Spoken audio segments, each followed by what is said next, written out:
Hello there, good people. Welcome to another episode of Real Women, Real Talk. We are so glad to be with you again.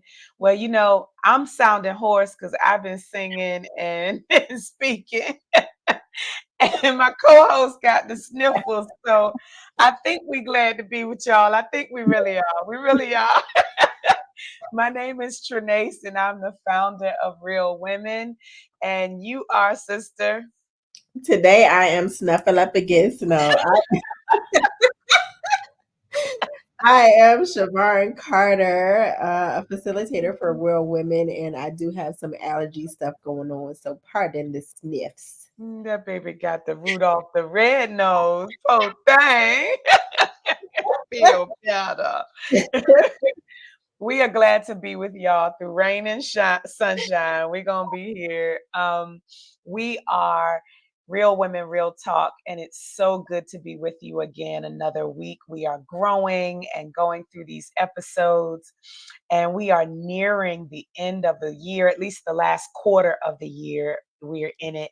And so just really glad to be with you all these months.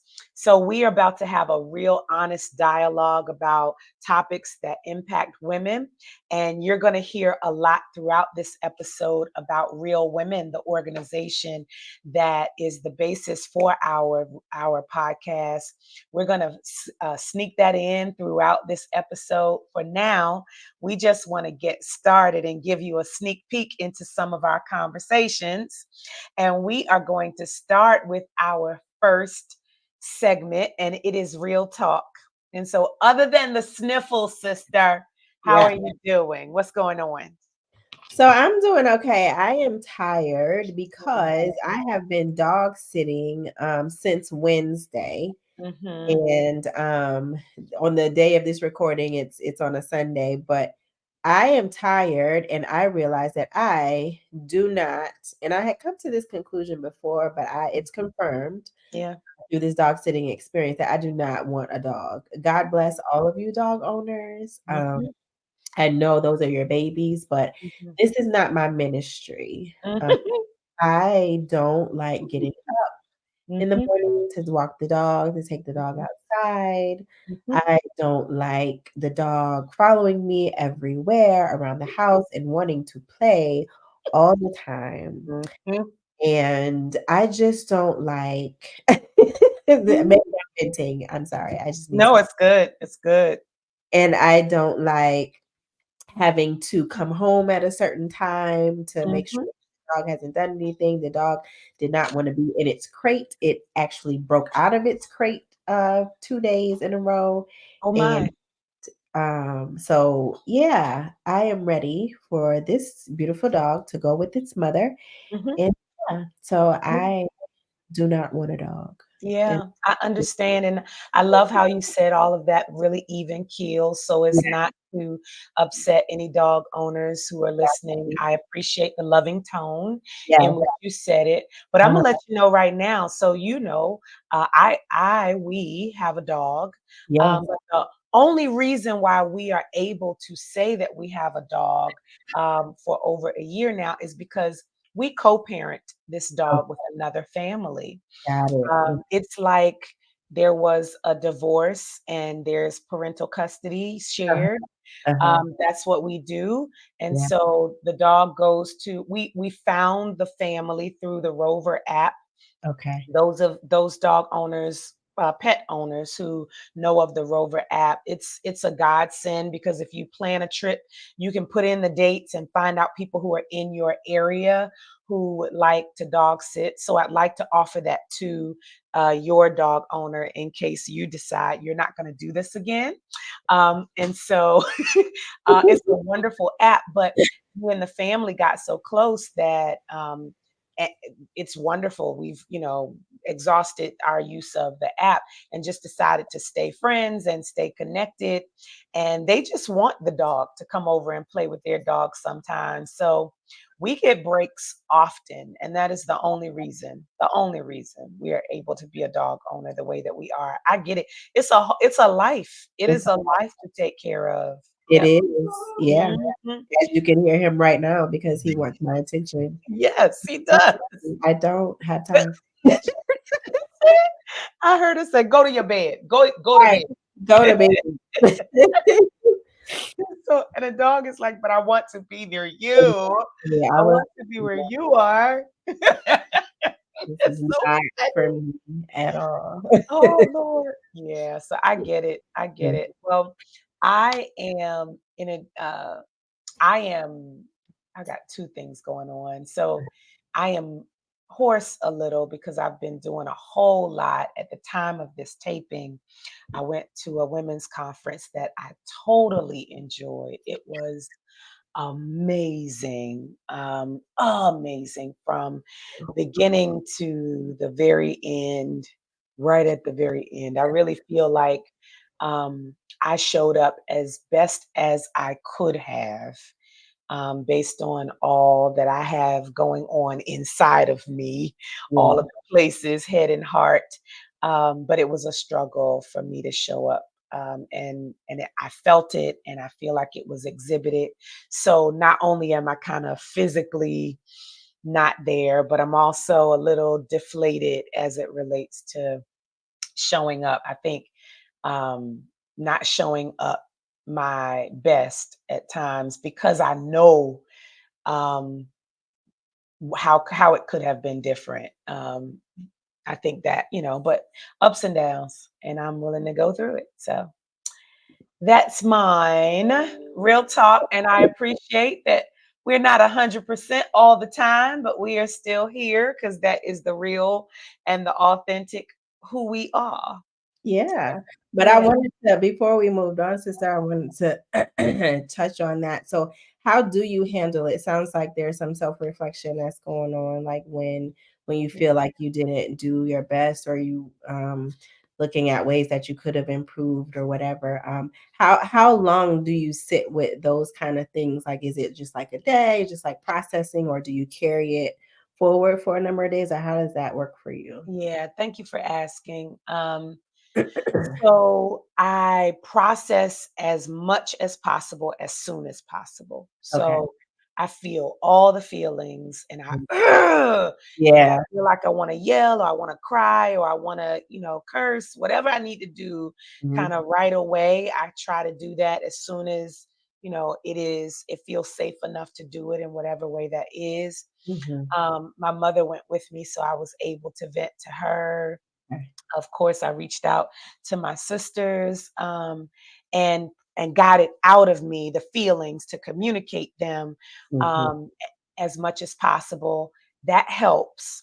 It doesn't dissipate completely, but it Mhm. helps to release the buildup of it. It's like, Okay. taking the height of it out, right? Uh-huh. And then from then on, because I'm still feeling it, I just feel a little deflated.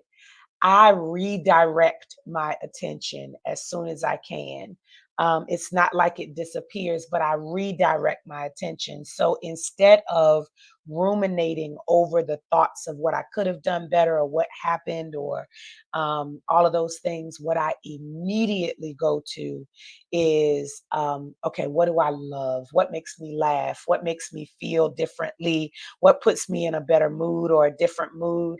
And so today, because I had to unpack and repack and do a whole bunch, I just turned on the TV to all of my favorite shows and I just indulged in those and was like, oh my God, that was so good. Oh, she did. I did all of those things. Yeah.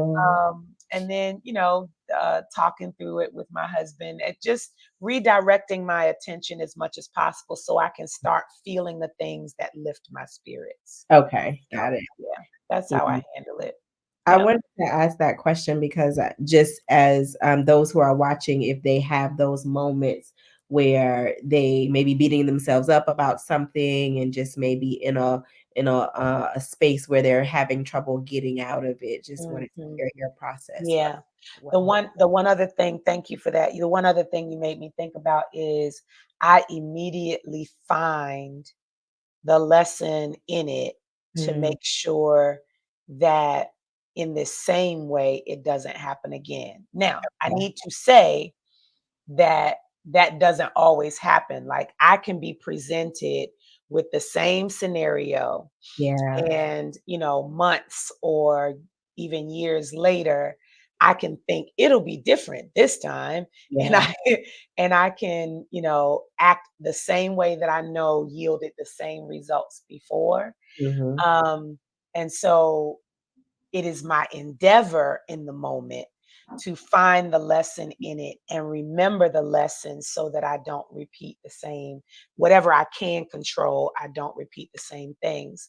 And Mhm. what I've done differently this time is I have asked you as my sister circle, and I'm going to share more details later, but I've asked for accountability this time instead of just saying it within myself. This is Right. what I need to do different. I'm Mhm. putting it out in the world. This is, in my safe world, this Mhm. is what I need to do different. So if you hear me going down this road again, then redirect me. So Okay. yeah. Yeah. Okay. Yeah. Thank you for sharing that. No problem. I appreciate you asking. So Mhm. that was our how you doing, because we really do want to ask that in a very sincere way.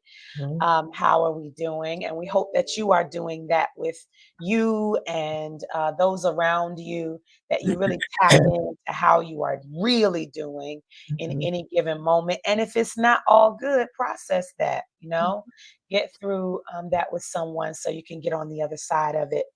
Okay, so the second part of Real Talk is a question that's going to lead us into what I think will be a very interesting conversation. We're going to see how this plays out. And so the second question related to Real Talk, sister, is of all the places you've lived in your entire life, Mhm. where was your most favorite place to live? And it might be, within the same city. Maybe you had two or three places, Yeah. or just even different geographical locations. What was your favorite place to live, and what was your least favorite, and why? Yeah.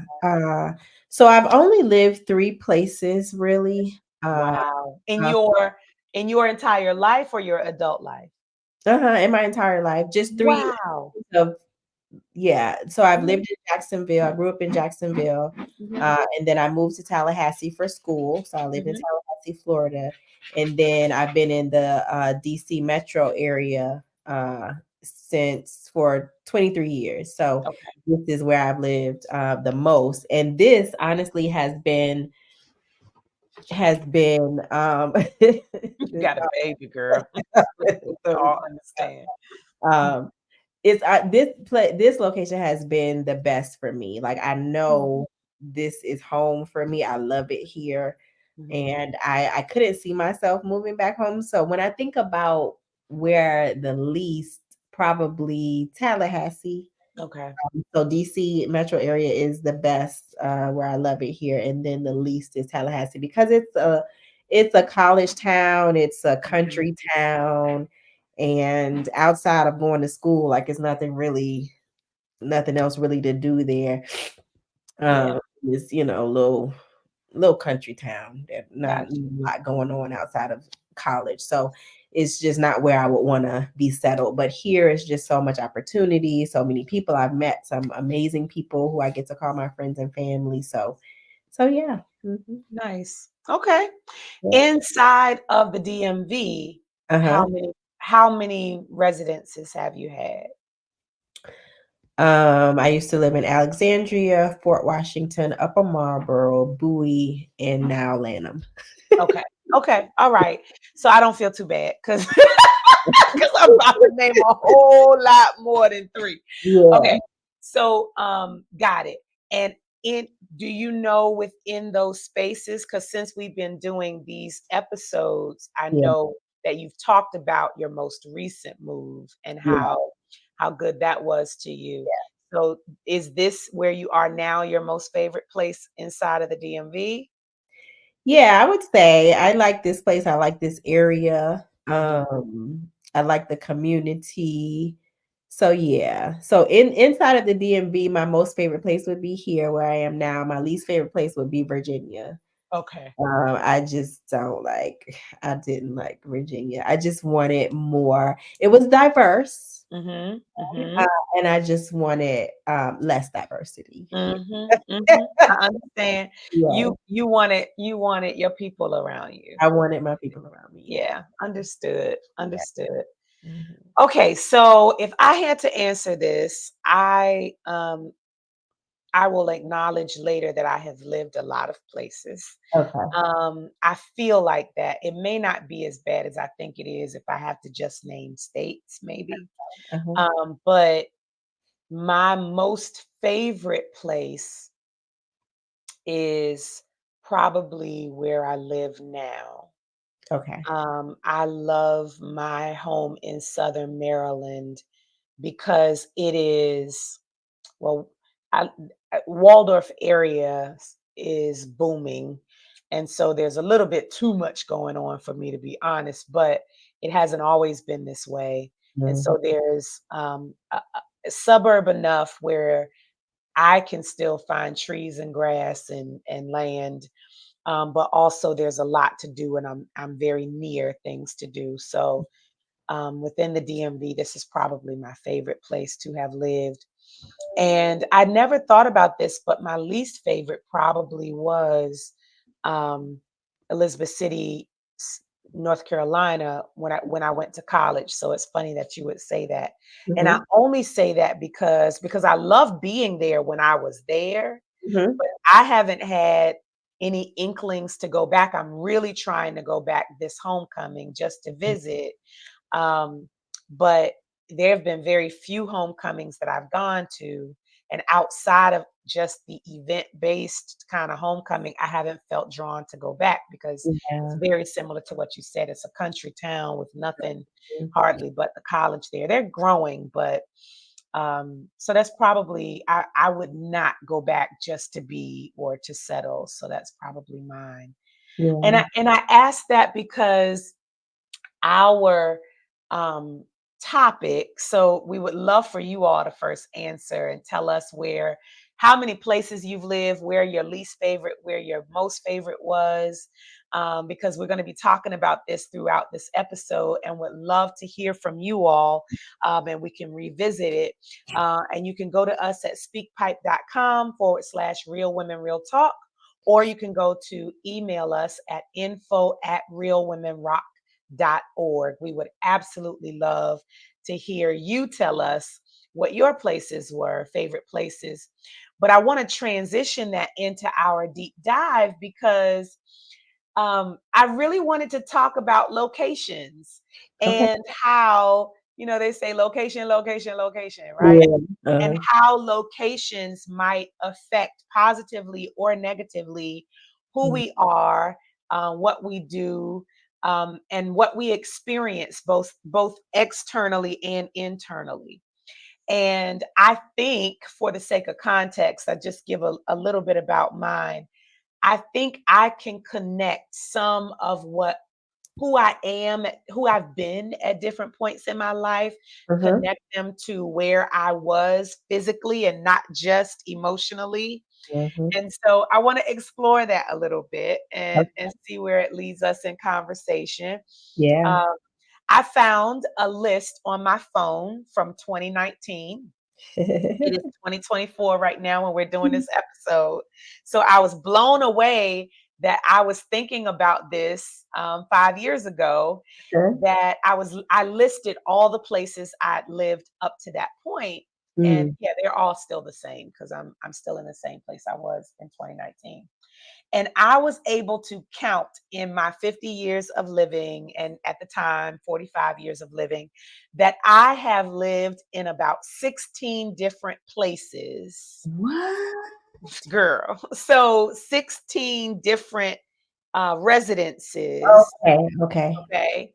Um, but those places were in a total of 10 cities. So I have been in 10 cities.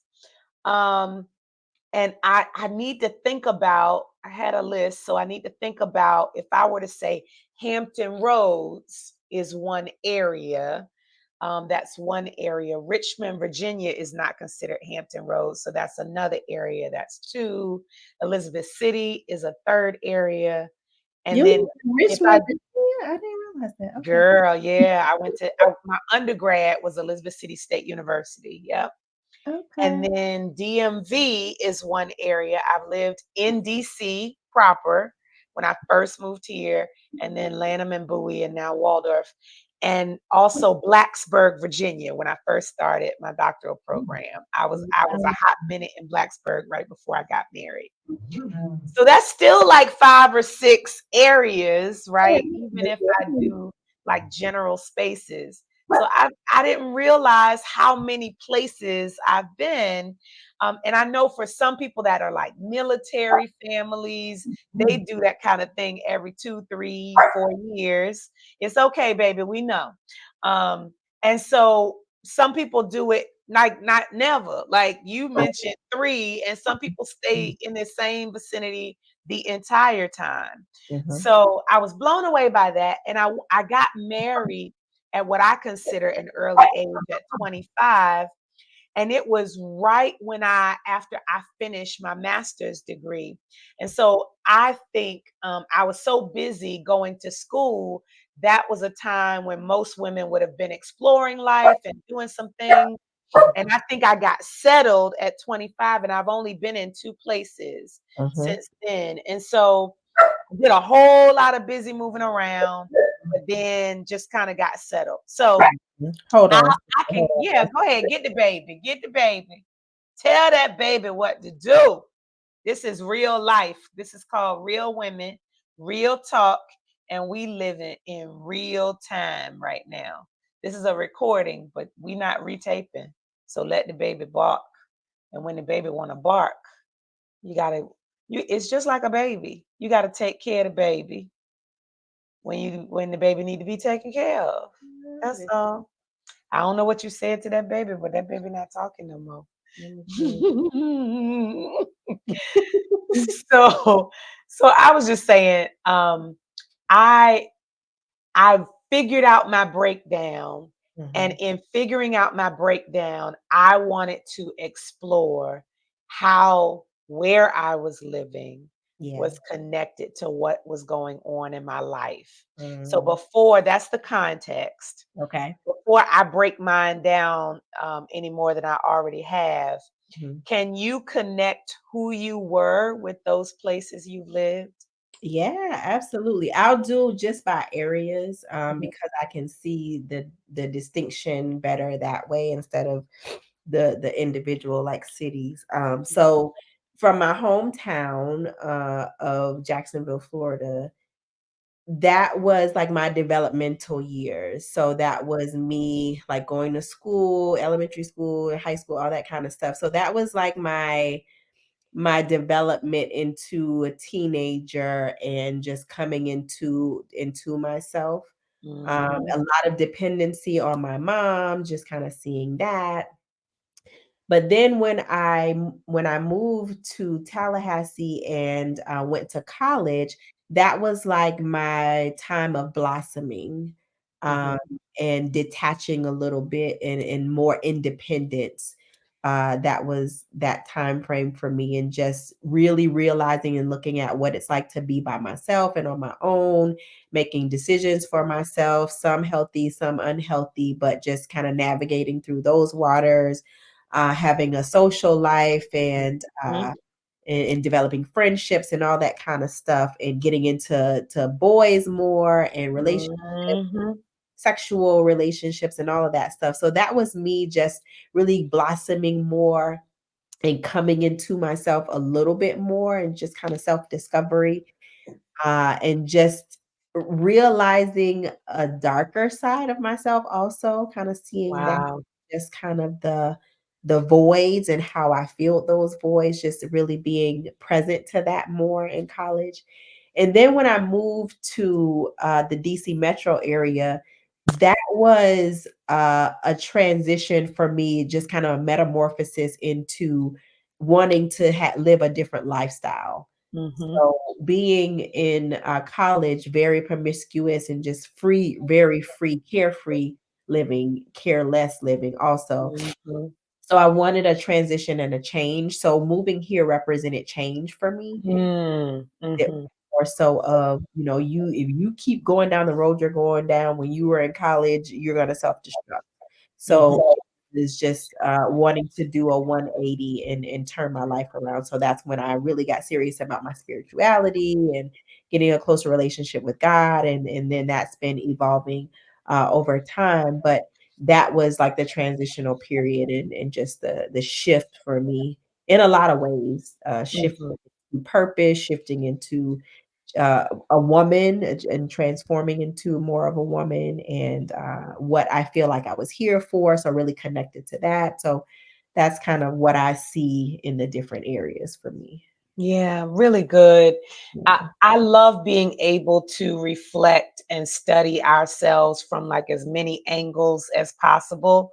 So even knowing that our physical locations can be connected to our journeys and Yeah. how we've lived and what we've learned and Mhm. taken to the next place, and evolved. I think that is just beautiful to be able to look back and track that progress. Yeah. So thank you for that. And I can liken that to like the Hampton Roads, Chesapeake, Norfolk were my formative years. I don't even really remember the first parts of those. My mom had to tell me, like, first we lived in Chesapeake, then we lived in, like, she had to tell me, like, all of the places we lived. And there were quite a few before I remembered them. Once I started remembering where we actually lived, we were in Richmond, Mhm. Virginia. Mhm. And I just remember my aunt babysitting us. And I remember being real churchy, got Bobby Jones gospel music playing at, in the house. Jones, um, yes, Bobby Jones. This is Bobby Jones gospel. I went to one of those live tapings here. It's so funny because Did you? I sang in a group that sung on Bobby Jones gospel long time ago. So I remember like my brothers always getting in trouble. One time I remember my brother getting a spanking, and instead of crying, he was laughing. And I oh, was like, boy, the devil is in you. What is wrong with you? It was like he was trying to show like you ain't hurting me. So he laughed. I was yeah, like, dude, you are gangster. That is not right. hilarious. So that's when it started forming. So after that, it was all for my childhood, it was all Hampton Roads. And I just remember family. Like it was very family oriented. And, not always the best because my mom and dad somewhere in there divorced. Mhm. But it was family. And then my mother's married to my stepfather, and that wasn't always wonderful. So but it was family focused. And I really do believe Hampton Roads is a wonderful place to build families. Yeah. It's got enough of a little bit of everything, Mhm. but still, homey enough for you to build a family there, whatever that family looks like. So when Mhm. I left for college, I was feeling myself, sowing my oats, all the stuff that you said in Elizabeth City in college. And then I really did the grown up thing moving to the DMV too. So I felt like, okay, I'm getting a job, I'm going to graduate school. I lived with an aunt in DC for a little while. That taught me a little hood etiquette. I learned a little bit about how to lock my car up with the red locks that you had to Uh, put on your steering yeah. wheel. Uh-huh. Hilarious. 'Cause I had a Toyota and they was taking Toyotas. You hear me? They was taking Toyotas off the street right in front of your house. So I Wow. had to lock that up. My car probably got broken into twice while I was living in DC. What? And so anyway, then in Maryland, just all of the grown-up stuff. I agree with you about all of that. I wanted to make a second reflective thought that I wanted your take on that we Uh-huh. can dig into. I noticed that out of all of the 16 places that I lived over my 50 years, Yes. I have only lived by myself Uh, two of those places okay. less than 2 years of my life. Wow, sister. Okay. Even in college, I always had roommates or suite mates. Uh-huh. So I always lived in either I had a dorm mate a dorm room person right beside me, Yeah. or we had 4 rooms in a suite, and we were neighbors inside of a suite. Uh-huh. Never lived by myself. The only two, I lived in Blacksburg for a very hot minute. Um, right before I met my husband, and he swept me off my feet, and I left there when I could because I had 12 credits, and only 12 credits in my doctoral program could transfer to another school. So I was Okay. like, I'm not going to spend any more time here. I'm going to take all my credits with me and go to George Washington University. And Hmm. so I came back to Maryland. And then in Maryland, before that, when I was single, I lived by myself for a year, maybe a Okay. year and a half. What is up with that? Like, That's interesting. Yeah. isn't it? I was like, I went from my mama's house to college to by myself for a hot minute, and I was like, let me get up in somebody else's house. Like, we got to get a house together. What But in the world? isn't that like traditionally how we were groomed to be? Like, I don't remember us being groomed or taught to live by yourself. I think now in this day and age, we're getting to experience more of that. But I don't think many of us were taught that from, when you think about the traditional standpoint. It was not. I feel like I know so many sister friends, sister girls. I know so many folks in this era, I'll Yeah. say, in this season, who have lived that or are living Uh-huh. that, life alone. Yeah. And, of course, I've said many wonderful things about, you know, marriage is not easy, but I love my husband. I love, our life. I've literally said this is my favorite place that I've lived. And so I don't, I'm not bemoaning any of that. Yeah. Presently, I am reflecting and blown away that I have only lived a couple of years of my life alone. I'm really blown away by that. I'm curious. So for the year, you said about a year and a half that you Mhm. did, how was that experience for you? Like, did you feel loneliness? Were you like longing for a roommate or your husband, a husband at the time? Like, what was that like? Yeah. I was a rule follower and a rule keeper. Okay. Two pieces of me. There were two pieces really, really shining during this period. I was a rule keeper and a rule follower publicly. Okay.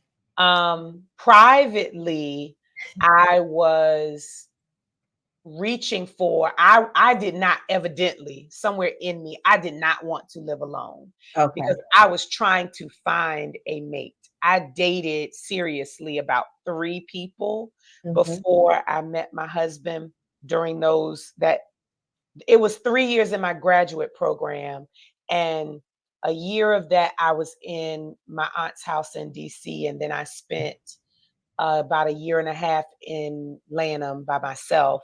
And then I moved in my last semester to Bowie with a girlfriend who kept me so that my lease was up and I didn't want to renew it because I was going to my doctoral program in Blacksburg. Okay. So during that 3 years of graduate studies and stuff, I dated a total of 3 guys. So 2 guys probably while I was in my home by Mhm. myself. And I was just, if I'm one of them, I said, I will marry you. Like I was like, yes, I'm ready to get married. I'm Yeah. only 20 something, but I'm ready to get married. Uh-huh. And so I didn't get proposed to or anything, but I would have married just to not be alone. So it wasn't like it was great, evidently emotionally for me, because I Yeah. was looking to move. I wasn't like, yes, I'm in the Yeah. house by myself. Like, I Right. wasn't there. And when I say I was a rule follower, I was churchy. I was in church. I was ministering in church while at the same time looking for a dude. So we was doing our thing, but I was feeling Yeah. guilty and convicted and coming back to the church. I Right. was like, Lord, forgive me, Jesus. And thought the answer was get in somebody's house with a ring on it. So Okay. Got yeah. it. Oh my God, I have so many questions that I want to ask him. Um, Please. that is interesting, but okay. Yeah. So I guess the advantages and disadvantages, I would really like to know, because maybe how many of your years have been single, well, in the house alone, out of your So years of living. it started when I moved here. Mhm, So a couple of years when I first moved to Alexandria, I lived by myself, and that was the first time I had lived by myself mhm, uh, in life. Because before that, I had roommates in college, and then of course living with my mom and my stepdad when I grew up. So moving here, living by myself, that was hard. It was challenging because it was the first time, and it was the first time that I had to just be quiet and be with the noise. mm, So I remember feeling depressed when I first moved here, and I almost uh, allowed a man to move in with me uh, mm, into mhm, that apartment that I was talking to from back home. But thankfully, my mom was like, listen, if you do that, I will cut you off, because she was helping mm, with my bills at the time. And she mm. was like, no, you are not moving no man into your house, and I will cut you all the way off financially Go if you ahead, mama. do that. And I'm so glad she said that and did that, because that would have been something, because I heard some things about him later on. So that was challenging, being the first time and just being with myself. I didn't like that. And then after that, I moved in with some girlfriends to Maryland. And then we had like the living single house for a couple of years. And then I started to see how, I don't think roommates are my thing anymore as I get older. We had some personality differences, and I was still trying to figure myself out and all of that. So I moved back with by myself. And after that, and then since then, I've been living by myself, with the exception of when I was married, but that's a whole other story because that wasn't long. Mm, So living by myself has been, I enjoy it because I get to just do what I want. I get to have space to do what I want. I get to control my environment. mhm, That is really important for me. I noticed that even like as I got older and I moved into and I bought a condo, my own home, my cousin came to live with me for a couple of years, and it was just like, oh, I don't want this. I mhm, being in control of how things are, and sometimes my moods can shift, and I don't feel like being bothered with people, and so yep, I prefer that because I get to just be in my own little world. So, and of course, sometimes it gets lonely sometimes, and so I may reach out to friends or just have something on the calendar for with my friends, but mhm, I enjoy it more than I don't enjoy it. I'll say that. mhm, So the pros outweigh the cons for me. So I don't know what it would be like if I were to get married again and have yeah, to live with a spouse. That would be yeah. interesting. I Yeah. hear that when you've lived by yourself for a long time, it is really difficult to bring anybody else in, whether it's a roommate or a romantic partner. So I can Yeah. understand that. I can Yeah. understand why. Um, Uh-huh. I guess my um fascination, I'll call it, with it, because it just feels like, wow, like to be in the house. For some of my girlfriends, it feels like torture to them to just be, if I'm not talking, there is silence in the house. Uh-huh. Especially, I'll just go back, there was a time when all podcasts were about this, but I'll go back for a second, especially when COVID hit. There Yeah. were If nobody could come visit you, if you were in the house by yourself, it felt like total silence, like Yeah. just real loneliness. But living on the other side of it, having not experienced it, I see it like in the house naked and walking around with Right. That is very true. And all just to this. that point, really quickly, when I have dated guys, one of the Mhm, guys in particular was like, you are so free when you're by yourself, and he's just like, you don't have any kids, you don't have anybody else in the house, so you just walk around free how you want to. mhm. Yeah, yeah, I can, yeah, I can I do that. love it. too. Yeah. I love it for you. I love it for you. Uh-huh. So I really just wanted to talk about that. I don't know that I had a whole big point about it. Just the idea that that might be a piece of our lives that we may not have thought about. Like Yeah. at your big age of wherever you are listening and or watching, how much of that time have you spent living in the house with someone, whether it was parents or roommates or a romantic partner, a spouse? How much of that time has been spent living in a home, a residence by yourself? And Yeah. what has that meant to you? Or what does it, what does looking at the other side of it mean to you? Because I can see it both ways. Like I said, on with women I know who have lived by themselves, they see it one way or the other. Any advice for women who have never lived alone, or maybe almost never lived alone? Like what? Let's just say, I'll use me. Yeah, let's give me some advice, right? Okay. So, I don't have any intentions of ever living alone, right? Right. Because I'm Right. married. So, what are some things you could tell me if I look at your life and I'm like, oh my goodness, like, what advice could you give me? Ooh, that is tough. I was just talking to someone about this recently because they're about to transition into living by themselves and they've never done Mhm, uh, mhm, mhm, and so they're a little fearful of it. What advice would I give?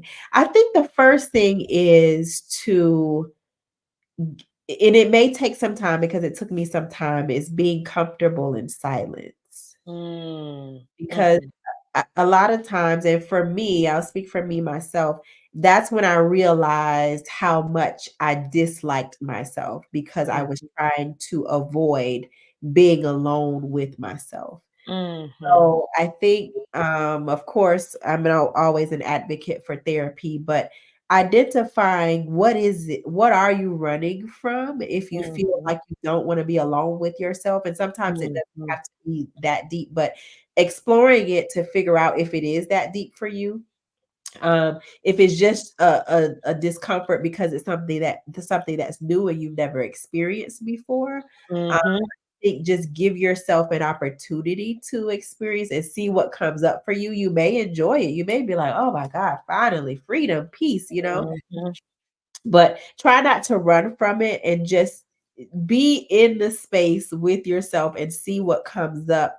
And if something uncomfortable does come up, find the tools, whether it be journaling, whether it be reaching out to your girlfriend, or maybe you can create like the social house where you can have a little bit of both, where you can have gatherings at your home to get that feel of connection and socializing with people. And then you can also have those moments where you just don't want to be with other people. So there are ways to feel the need for connection when you are uh, living by yourself. So it's just going to take some time to adjust. So I would say give yourself grace and patience because it may not always feel comfortable for you. But if living by yourself is something that you desire to do, just give it time, give it space, and yeah, don't allow yourself to be driven by fear and just rush into like a companionship because you just are running from being alone. So yeah. I yeah, really, I love that. I love that, and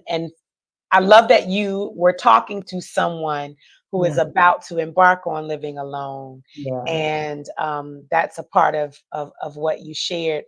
I will add to that that even if I am living alone, with someone, finding space, your favorite room or your favorite, just finding space to be alone, even though you're in community with someone, in residence with someone, I yeah. think is really important. What I love about our house is I love my bedroom, my son loves his bedroom, and my husband loves his garage. And so we come together whenever, we come visit each other and we come in common spaces sometimes, Yeah. but we will go to our favorite places in the house and be there, Yeah. child, and just be all right. And call so lazy. Call each other if we need to talk to each other about something instead of going into the room. Yeah. So yeah, I just love that. Um, wherever you are right now in the balance of living alone, living with someone, maybe preparing to do one or the other because life is changing for you, Yeah. be it because of a move or because of school or because of a relationship change. We encourage you to explore the advantages and disadvantages of wherever you are and make adjustments as necessary. Do something that makes you feel like, you know what, I have some alone time, and do something that makes you feel like I have social time, I have community, Mhm. whatever works for you. And So I yeah, you said please add to it. thing, just because you live with someone doesn't mean you won't experience loneliness. So, Ciao. Mm, um, which I believe is still why it's important for us to figure out how to be with ourselves, whether we are living with someone or not. If we can't, if we can't stomach being with ourselves, that mm. says a lot. It That says a definitely lot. says a lot, if we're Yes. trying to run away from the very individual that we have to face and be with every day for, all day. So, I just admonish you to start there. What Yeah. is it that you're running from, that you're trying to avoid within yourself? Yeah, that is so good. Such good advice, because I can look over my life and know that whatever was, I know exactly what it was. I was going to say whatever was going on, but I know what was going on. Yeah. I was really, I will use the word indoctrinated for Yeah. now, indoctrinated to believe that I should not be alone, as you said at the start Uh-huh. of this conversation. And Yeah. so some of my misery and was connected to that. And as a result, I did not take time to be comfortable and content with myself. I was always looking outside of myself, thinking I'm not really fulfilling my life until I have someone else in it. And so, yeah, Because it the is Bible say what the Bible it say. ain't good for me to be alone. I will make him help make suitable. Ain't that what it say? Girl, man shall not live alone. It's not good for a man. So Um, I just really, I love this topic. I love the exploration. It's kind of rough ruminating for me, but I love that I found those notes in 2019. And I was like, oh, none of them by myself. What in the world? Just something that I noticed about myself. So thank you for talking through that with me, sister. Absolutely. I love this topic and just kind of looking at it from that from Mhm. location because it does say a lot. Mhm. What does it say about me based on where I am? So that was good. So if y'all want to tell us anything about where you live and what it says about you, and whether you have lived by yourself a lot, or whether you are like me and have barely lived alone, let's talk about it. Reach out to us at speakpipe.com/real women real talk, or email us at info@realwomenrock.org. We would absolutely love to hear from you. So, sister, we are going to our third segment. We are moving right along. Yes. And this is at I'm so glad that I can laugh about this now, because I was Uh-oh. with my mother this weekend and she heard a current event that was breaking my little heart for a minute, just because of how much this meant to me at a season. So recently, Dottie Peoples went viral, and I don't know Mhm. if you saw this, I but heard about it, yeah. Dottie Peoples is the gospel singer who sings, He's an on time God. Yes, He is. Said it may not come when you want Him. That one, right? But it be there right on time. So she sang that, she sings that, but it was rumored that she had passed away. Mhm. Yep, I saw it. So I mean, posted on social media, rest in peace. Some churches had posted it so that it really looked legit. And then so a video popped up on social media with Dottie Peoples and her hairdressers dancing behind her, singing with On Time God playing in the background, and they just bobbing back and forth dancing. And she's like, I got a whole bunch of texts and calls saying I was gone, but I'm still here. She said, I'm still with us. I'm still here. Girl, Lord, she said it wasn't true. She reached, I'm fine, nothing wrong with me. And so I just thought, phew, wonderful. But then I thought, I mean, how do these things happen? Like, right. was somebody just trolling and started something that they weren't, that they thought would have been funny, which is not funny at all. And so it got me to thinking, just as a light, put myself in her shoes. Thank God it's a light, put myself in her shoes. Yeah. If it was rumored that you had passed away, but you hadn't, how would you how would you squash the rumors? I mean, literally, the thing started online, rest in peace, and all of that. You started getting the calls and everything. How would you handle squashing the rumors? Oh my goodness. I would probably do a video or Yeah, something that yeah. knowing me, like today's date is this. Let me show the newspaper. You know what I mean? Like I am still here. I'm still in the land of the living. Thank the Lord. And Mm-hmm. just do it that way. If people text me, just make posts and stuff like that, so that it can just remove those suspicions or those doubts or those rumors. Because what in the world? Who comes up with this stuff? It's just so many people Some coming people do it just for fun, and I don't know why. I don't know. Your life must really be up something with if it. this Yeah, is what you figure to do for fun. exactly. But can I tell you, I would have some fun with this one. Would I you? Okay. I would have some fun with this one, and Yeah. I would make sure I would do individual calls and texts to the Okay. people that I care about the most, Yeah. just to let them know I'm okay. I would not, play with this in any way with that. Yeah. But for the sake of a video, child, I would come up with some kind of skit or some song or I would be silly with it. I'd be like, I am here. Like, I don't know. It would just be a whole thing. Like, I thought it was so cute Yeah. what she did, in her old timey way. She was like, Yeah. put them back there doo-wopping. I'm still here. She was Hey, sitting I there. haven't seen the video. I gotta go look that up. That's Girl, it's funny. funny. She had a hat on. She was like, I'm at the hairdresser about to get my hair done. I am not dead.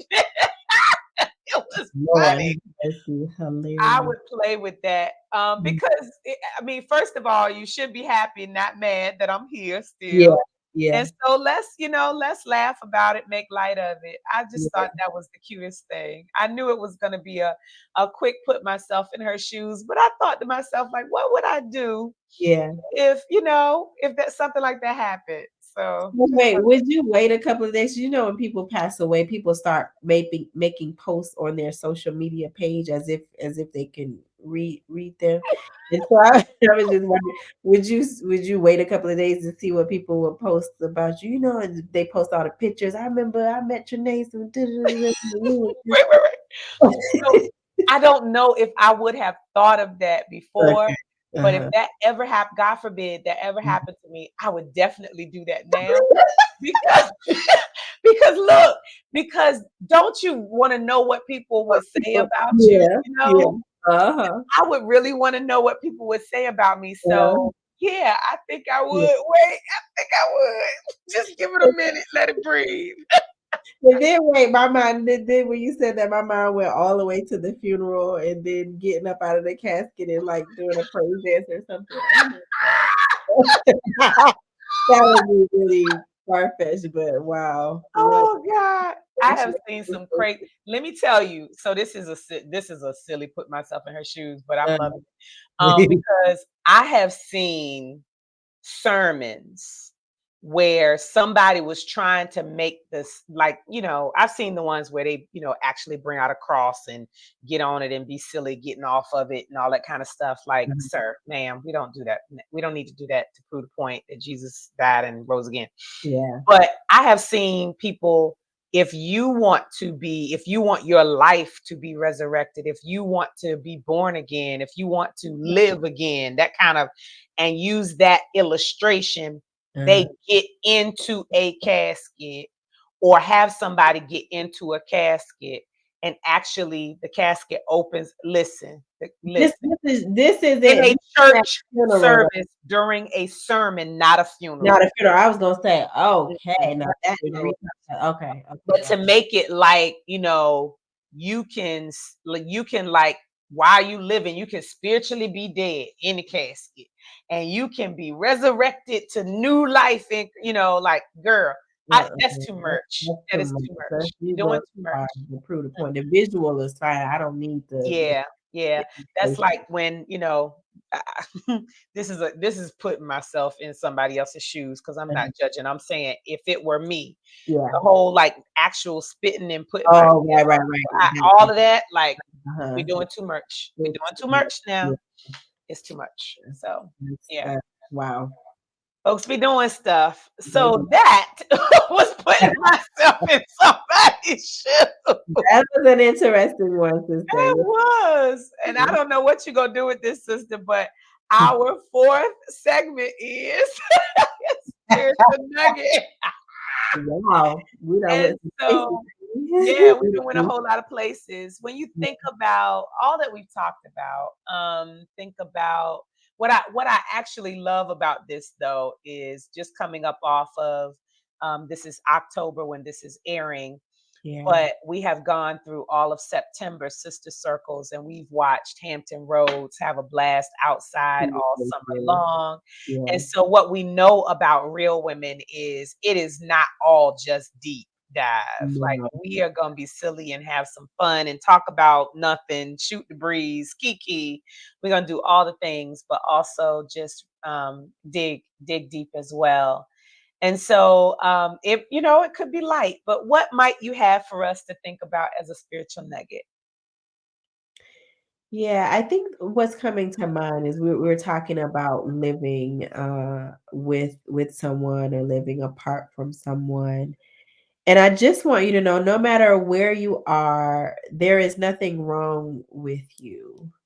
If you desire to live with someone and you have some fears about living with your by yourself, that is okay. That's Mhm. normal. We are human. We are made for connection. So you're just tapping into the human part of you. And so I just want to just leave that message. Like, there is nothing wrong with you, whether you want to live alone or whether you feel more comfortable living with someone else. There is nothing wrong with you. So yeah, Mm. wanted There to is nothing wrong with you. yeah, Whatever state you are in, yeah, find contentment uh, there. I love that. I love that. I love that. Location, location, location. I yeah, love that. It is okay wherever you are in life, physically or otherwise. yeah, Well, this was fun and a little lighter than normal. So thank you for that, sister. yeah.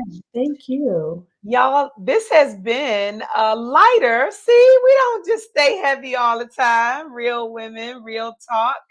And we want to invite you to check us out. If you have not gone to our website, what are you waiting for?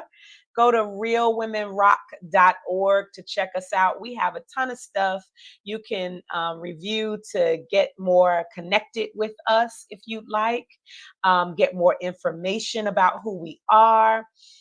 We have a shop, a store available for some Real Women Rock merch.